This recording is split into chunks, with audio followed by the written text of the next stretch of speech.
আমার কথা শোনার জন্য আবারও আপনাদের ধন্যবাদ। একটা চেহারা দেখে খুব ভয় পেয়ে গেলাম। এ কি চেহারা? আপনারা কি চেনেন এই চেহারা কার? এই চেহারা খুবই জনপ্রিয় একটা মানুষের, যে গাজীপুরের প্রত্যন্ত একদম প্রত্যন্ত অঞ্চল থেকে আপ অঞ্চল পর্যন্ত যার নাম ছড়িয়ে ছিটিয়ে আছে। তিনি সাবেক মেয়র গাজীপুরের জাহাঙ্গীর আলম, তার মা বর্তমান মেয়র, তিনিও এখন সাবেক হয়ে গেছেন। যেহেতু সরকার পরিবর্তন হয়েছে, সরকার পরিবর্তনের পরে এই সব কিছু বাতিল করে দিছে। কোনো মেয়র নেই, কোনো কাউন্সিলর নেই, কোনো মন্ত্রী নেই, কোনো এমপি নেই, কোনো কিছু নেই। যার কারণে তার মাও এখন সাবেক হয়ে গেছেন, সাবেক মেয়র। কিন্তু উনি বিভিন্ন কারণে আলোচিত, সমালোচিত, বিভিন্ন কারণে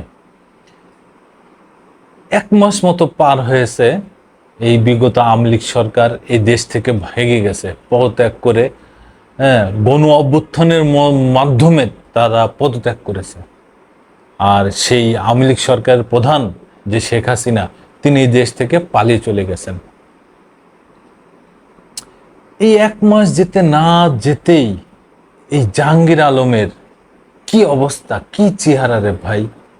এটা কি দেখার মতো? কি শান শৌকত, কি লাড্ডু মার্কার চেহারা!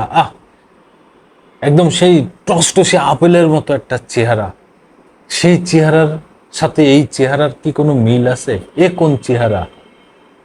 শুধু ক্ষমতার পালা বদলেই এইরকম হয়ে গেছেন আপনাদের চেহারা? ক্ষমতায় থাকাকালীন আপনারা কি করেছেন?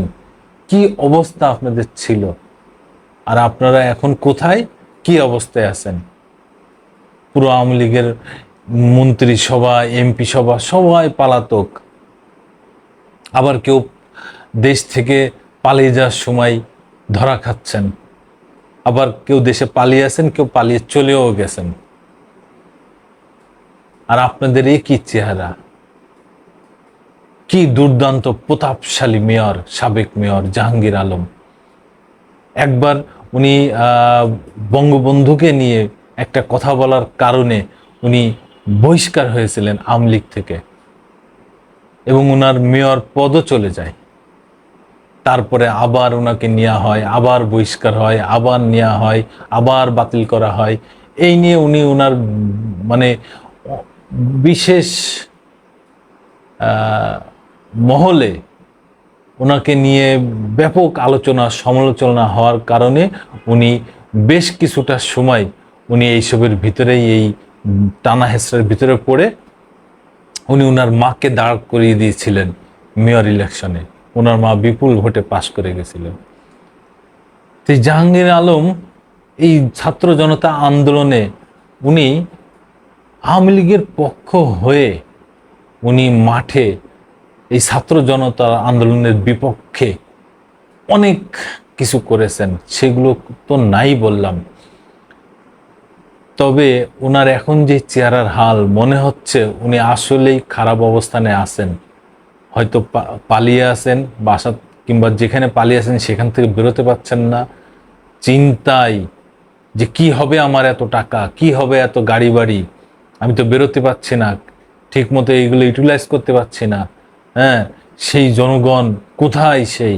এই সব দুশ্চিন্তায় তাদের এই হচ্ছে তাদের চেহারা। এক একজন আওয়ামী লীগ নেতার হয়তো এরকমই চেহারা হয়ে আছে। কিন্তু নিজের বিবেকের কাছে প্রশ্ন করেন, কি করেছেন আপনারা এই বাংলাদেশের মানুষের সাথে, জনগণের সাথে?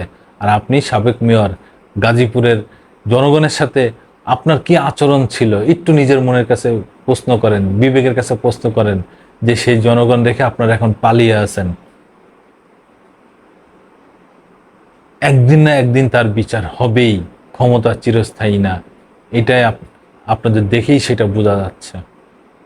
সবাই ভালো থাকবেন, সুস্থ থাকবেন, দুর্নীতিকে না বলবেন, অপরাধকে না বলবেন। আমি প্রিন্স আবার আসবো নতুন কোনো ঘটনা, নতুন কোনো কথা নিয়ে।